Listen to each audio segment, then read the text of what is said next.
ខ្ញុំនឹងនិយាយជាមួយអ្នកអំពីប្រធានបទដែលខ្ញុំចូលចិត្តណាស់គឺត្រីមាសសូនអ្នកត្រូវបានលើកអំពីត្រីមាសគឺមិនមានអ្វីទេប៉ុន្តែវាបង្ហាញពី3ខែ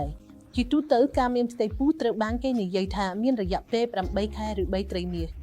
ប៉ុន្តែខ្ញុំនឹងនិយាយជាមួយអ្នកអំពីត្រីមាសសូនតែជាពេលមុនពេលមានផ្ទៃពោះពិតប្រាកដកើតឡើងប៉ុន្តែបញ្ហានៃការធ្វើផែនការដែលខ្ញុំឃើញគឺមិនសូវមាន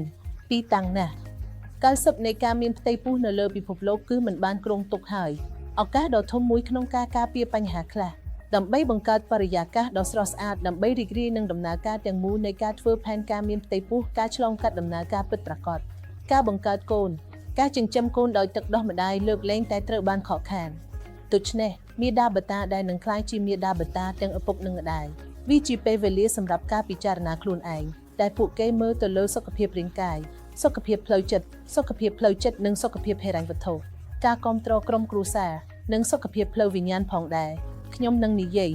ដូច្នេះមើលទៅលើវិមាត្រទាំងអស់នៃជីវិតរបស់អ្នកមើលទៅកន្លែងដែលអ្នកស្ថិតនៅព្រោះអ្នកនឹងបង្កើតច្បាប់ចម្លងរបស់អ្នក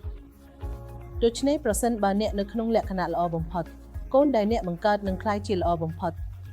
ហើយខ្ញុំប្រកាសថាមាតាបតាទាំងអស់ចង់ផ្ដល់អ្វីដែលល្អបំផុតដល់កូនរបស់ពួកគេដូច្នេះតើខ្ញុំកំពុងនិយាយអំពីអ្វីនៅពេលខ្ញុំនិយាយអំពីផ្នែករាងកាយវាគឺជាថាមពលរបស់អ្នកវាគឺជាអាហារដែលអ្នកញ៉ាំវាគឺជាគំនិតដែលអ្នកប្រើប្រាស់វាគឺជាខ្សែភាពយន្តដែលអ្នកមើលបទចម្រៀងដែលអ្នកស្ដាប់សៀវភៅដែលអ្នកអានមនុស្សដែលអ្នករួមគ្នា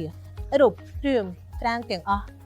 ហើយក្នុងវិស័យវិទ្យាសាស្ត្រវាមានសារៈសំខាន់ណាស់ក្នុងការត្រួតពិនិត្យជំងឺស្លេកស្លាំងត្រួតពិនិត្យបញ្ហាថៃរ៉ូតត្រួតពិនិត្យជំងឺទឹកនោមផ្អែមដែលជាជំងឺរាតត្បាតធំមួយសប្តាហ៍ថ្ងៃនេះហើយក៏ត្រួតពិនិត្យថាតើអ្នកបានការពារពីការឆ្លងវីរុសសំខាន់មួយចំនួនដូចជា Rubella, Varicella ជាដើមវាក៏ជាពេលវេលាល្អក្នុងការត្រួតពិនិត្យក្រុមឈាមរបស់អ្នកនិងមើលថាតើមានការមិនស្របគ្នាជាមួយដៃគូរបស់អ្នកឬអត់ហើយរឿងទាំងអស់នេះមានសារៈសំខាន់ណាស់ក្នុងការធ្វើនៅដំណាក់កាលត្រឹមត្រូវហើយការប្រើប្រាស់អាស៊ីតហ្វូលិកនិងអាហារបំប៉នបន្ទាប់ពីមុនពេលព្យាយាមមានកូនពិតប្រាកដជួយការពារការខូចខាតកើតមកជាច្រើននៅកូនការពារពិសេសនៅការខូចខាតបំពង់ប្រសាទដូច្នេះដំណាក់កាលសូនពាក្យឬសូនគឺអាចមើលទៅដូចជាអវត្តមាន